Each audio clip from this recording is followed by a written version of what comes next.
Hi everybody, welcome back to my channel, and today I would like to discuss a little language learning experiment or a time management experiment that I did. As you can see from the title of the video, I, in the past 30 days, have studied three different languages. Let's start with um, I'm pretty much of the opinion, and I follow people who emphasize learning less languages at the same time. I'm definitely not, saying that learning a whole bunch of different languages at the same time is firstly bad or impossible, but I have just noticed for my personal regime and my time management, it's just easier and more effective for me to study less languages and do them more in depth. So, how did we get to the point where I was studying three different languages at the same time? It's interesting for the argument for those who say that it's actually not that hard to study multiple languages at the same time. It all just sort of came together. As in the previous months, I have been developing various language learning habits, and they all kind of sort of collided in this previous 30-day period. So, I am studying Turkish. That is my main focus language. And even in this 30-day period, it was my main focus language. I am already doing classes for it online, and I do all the homework and a little bit of my own self study, but not that much. I have also started using the Drops app, but I'm not using it for Turkish because my level, while not great, is not a beginner level, so I just couldn't be bothered to find the intermediate point that would best matched my level. So I'm actually just using it to learn some Persian. So my second language would be Persian. But importantly, I'm not like really studying it, but I'm just maintaining a streak on drops. So just putting in new words. Before this 30-day period, I was already at like 20 something days, and now I'm at 50 something days. So again, it was just something that I had developed, and it kind of just co-aligned with what I was doing. Why Persian? Um, I'm very interested in the Iranian languages, and but I've noticed that Persian has a very big influence on Turkish vocab and even Turkish grammar. Some particles and things are borrowed from Persian. Furthermore, Persian and Arabic, which we'll get to in a second, has a very intricate or intimate relationship, borrowing back and forth. So sometimes the vocab that falls into Turkish is Persian. For example, I think words like peynir for cheese and meyve or miveha for fruit is from a Persian origin, whereas words like kitab and kalp for heart are of Arabic origin, but probably went through Persian as well, as I believe kitab is also in Persian as well for book. So, in a roundabout way, I didn't really feel like studying Arabic at the time. This was just a way for me to sort of still be engaged with Turkish and with Arabic in a way that was a bit unique and just kept me. It was more for my own enjoyment, really. But yeah, so I've just been learning a bit of Persian vocab and noting where there are similarities between Turkish and Arabic, and it's really cool. My third language is Arabic. I think I've pretty much deleted most of the videos from my old uh, version of this channel, but Arabic was a big focus of mine, and it still is one of my favorite languages. I studied it in university. I got to a pretty good level, but have since let it rust a lot. So I thought I had recently met up with a friend of mine from the same Arabic study group, and he was still studying Arabic. He was living in Beirut doing courses and stuff. I was like, man, I really want to continue my own Arabic study. I'm sure Mine's dropped a lot. So this was the reason why I started being conscious of this 30-day period. I was like, okay, I am studying Turkish right now heavily. Not really, but like I am, that's my main language. And I really want to revise some Arabic. So I said, okay, let's give myself this 30-day period to not focus on Arabic, but divert my attention in between Arabic and Turkish for 30 days. Then after the 30 days, we'll see how we go.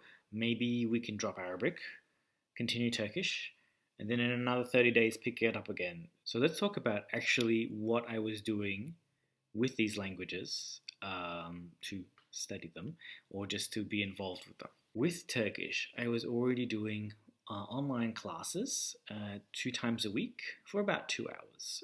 So obviously that's a very basic level. But because we are advancing a little bit in the Turkish class, I'm spending a lot more time doing homework and revising things than I was in the junior levels. And I'm just more tired after the Turkish classes because they're more in depth. But I have also been trying to create a frequency list for my Turkish. So I obviously am not taking the most basic 1,000 words in Turkish because I already know a lot of them, I've discovered. So as I am going through lists and taking less vocab out of my lessons, I am building a list. I make about 10 words a day, and then I write a sentence for them with this word. And after that, I put that word in an Anki flashcard list, and I'll leave it. The next time I go to make and upgrade my list, I will revise those new words that I put in the previous session.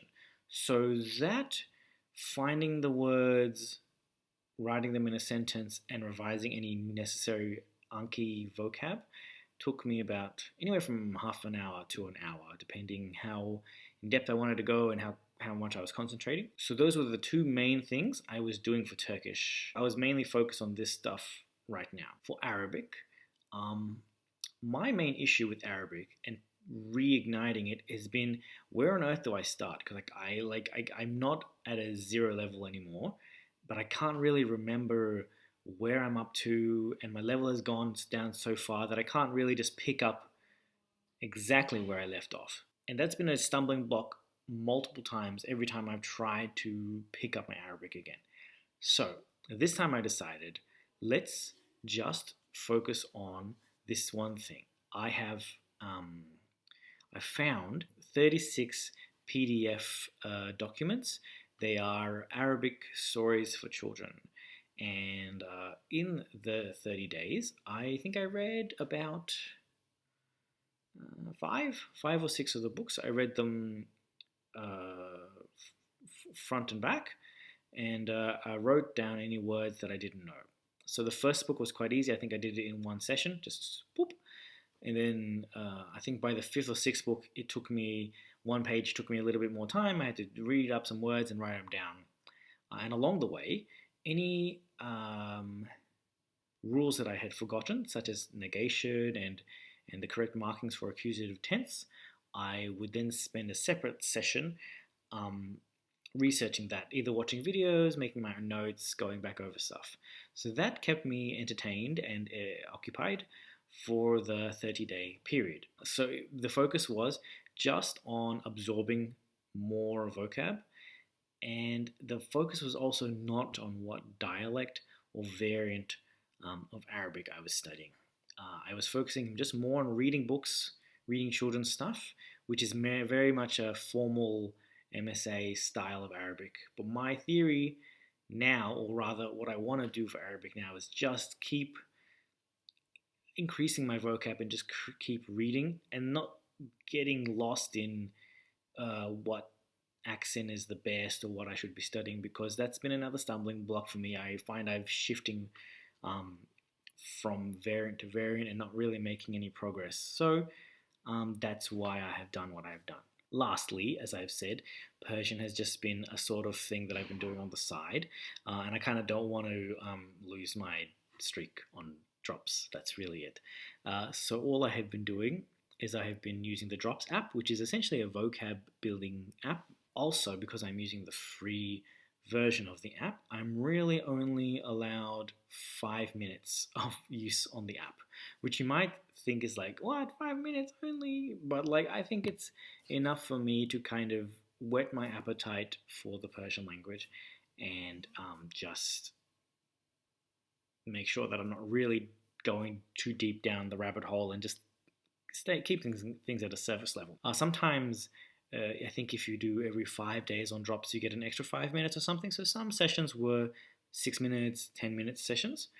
And a few times I would also just play some. There's a very nice Persian language lesson playlist on YouTube I like. There's a guy, he does lessons. And so I would just listen to things like how to make the definite article, how to make plurals, nothing too major, personal pronouns. And so especially plurals, because on the vocab list, you get stuff like gloves, shoes, fruit, and then you see like, oh, there's the ha, or there's the, yeah, most of the time it's ha. Yeah, so there's the ha aleph. That means it's a plural, cool. So I kind of knew that already because I had watched the video. But aside from that, I didn't really focus, I didn't put any active energy into learning anything Persian. So I would just like to focus on some of the results that I had made during this 30-day period, and some of the, what you could say, lessons that I had learned, not the language lessons, but the lessons about me, myself, and my learning style.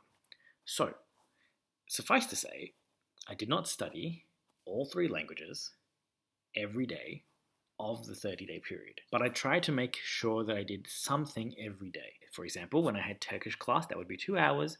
Quite often, I would not also do Arabic, that sort of stuff. But surprisingly, actually, out of the 30 days, 7 days, I studied all 3 languages in one day. Which is more than I thought, and it's 7 out of 30 days. It's like almost a third of the month. So I was very happy with that. So I studied. I have to emphasize that whenever I talk, especially when I talk about Persian, I don't really study it, but I interacted with the vocab and the flashcards. So I studied Persian for 25 out of the 30 days. That was my most frequent in terms of days. I studied Turkish for 17 days out of 30 and Arabic for 15 out of 30 days, half the time. So this was good because Turkish was still supposed to be my main focus language. I didn't want to forget about it, and it seems like I did not.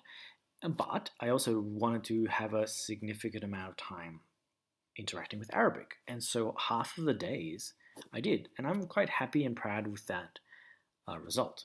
Time-wise, Persian, in those 25 days, I spent approximately 155 minutes studying Turkish, which is about 2.5 hours. Arabic, I ended up studying for 430 minutes, which works out to be around about 7 hours. Again, pretty cool. I don't really have anything to base it off yet. I will get to that. So again, just taking it all in and being quite happy with it. And Turkish, I studied for 1,200 minutes, which is about 20 hours. Again, great because it's supposed to be my main focus language. I'm already doing classes in it, so that we kind of expected that. And lastly, what are some lessons that I learned from this whole experience?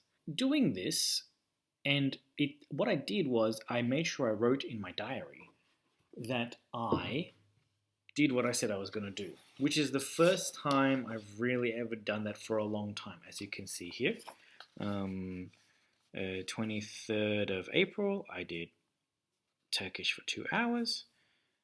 24th of April was a bit of a lonely day. I only did 5 minutes of Persian. And on the Sunday, it was a Sunday, I got around to doing a whole lot of study. So keeping myself accountable, it was the first time I had done that, and I felt that that was really good.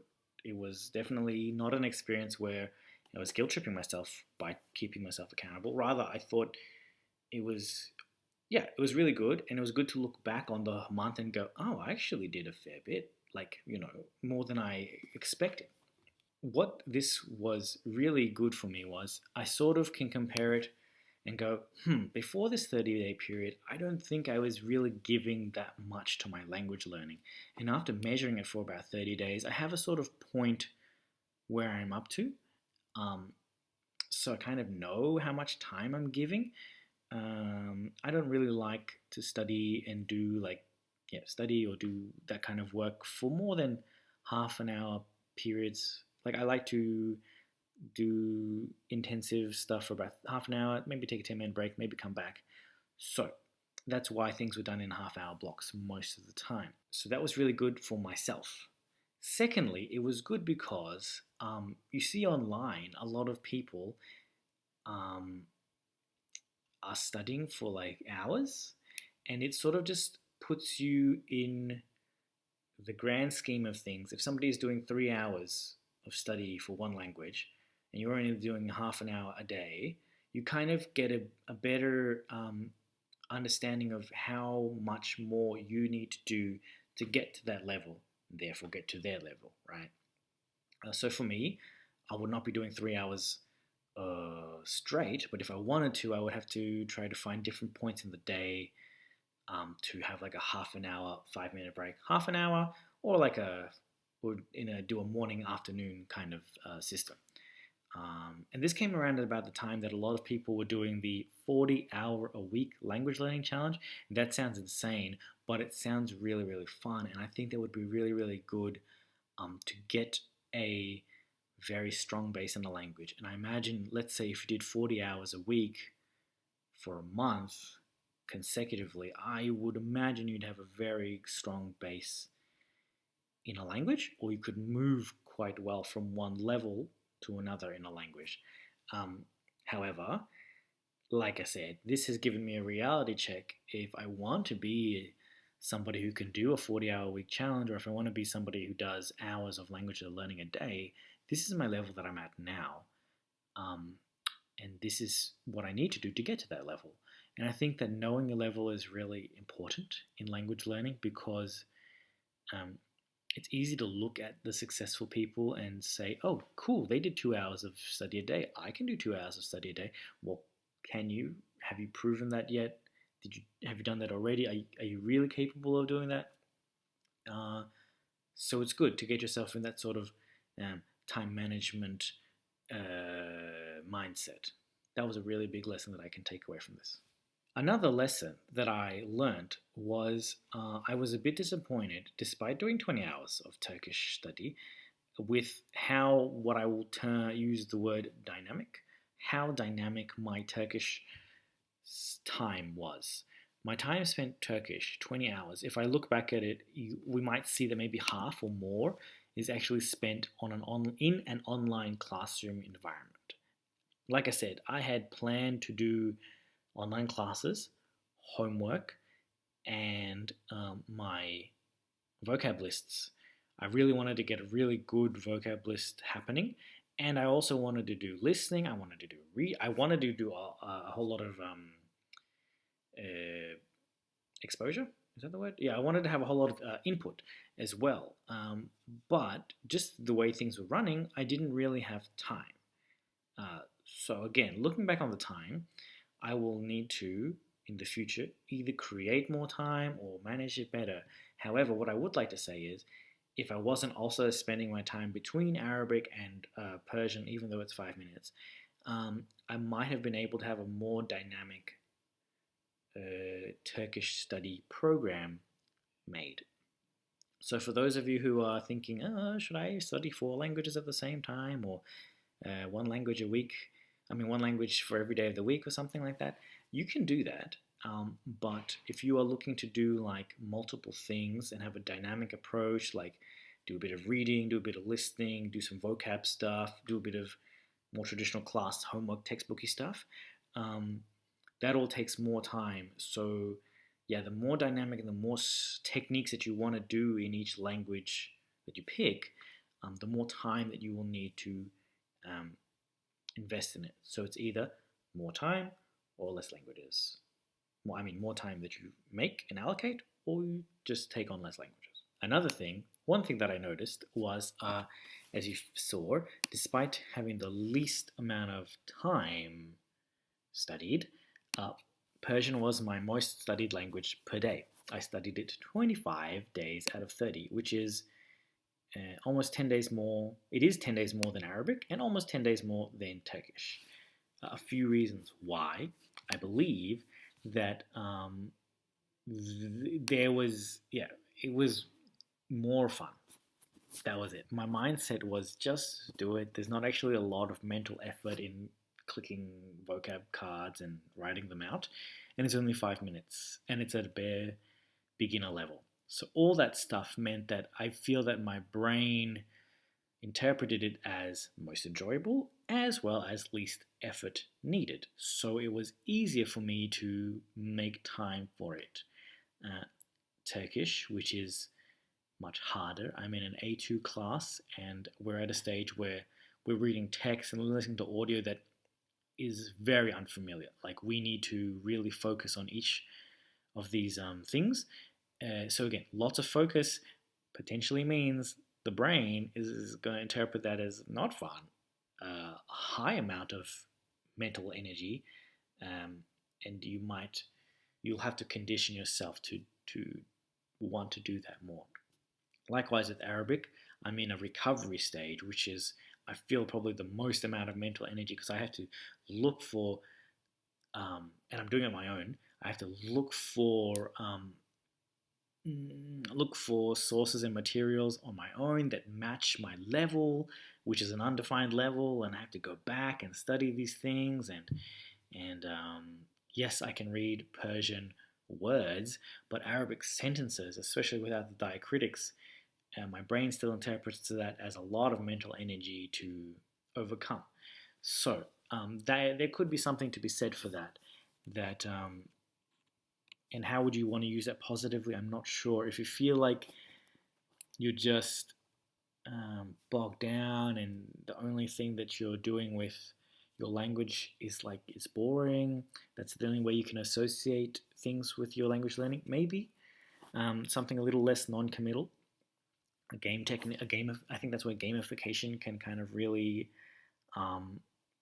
help remotivate you because your brain might interpret that as more fun or less energy. But yes, if you have multiple languages on your list which need to go from a beginner level to something more practical, or if you're trying to recuperate lost ground in your language learning, that's going to take time. It's going to take a lot of motivation, and maybe less endeavors in languages from 0 to A1 will also help in that. However, on my last point, I would like to say something I learned for myself, and maybe something that will help you as a beginner language learner, is that things are not necessarily as difficult as you might make them out to be. Like I have never consistently studied or interacted with 3 languages for an extended period of time. I've never been that committed. However, how did I do it? Just by having good habits all kind of come together. I was already doing Turkish classes. Then, separately, I had developed a habit to be on drops.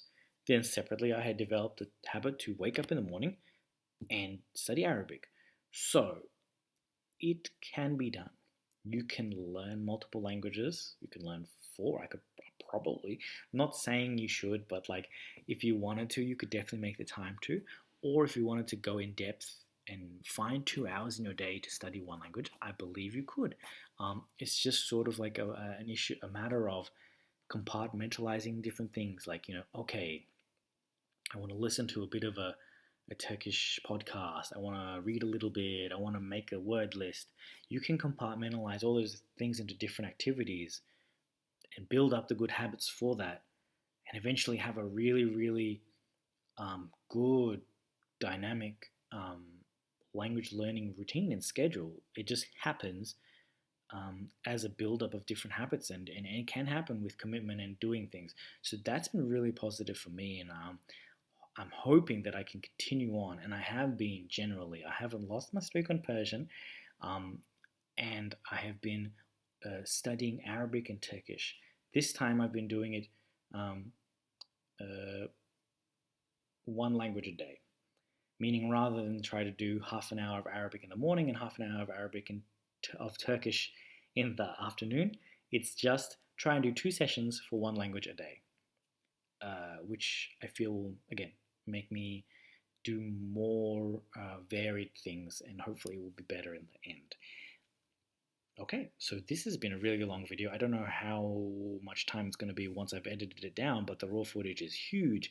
So this is just a discussion and an update of where I've been and what I've been doing with my language learning. I hope you found it useful and beneficial, and I would love to discuss anything that you have found in your own language learning or some comparison points that you'd like to make. That's, yeah, of course. So thanks very much, and I'll see you maybe next month for another video. Bye bye.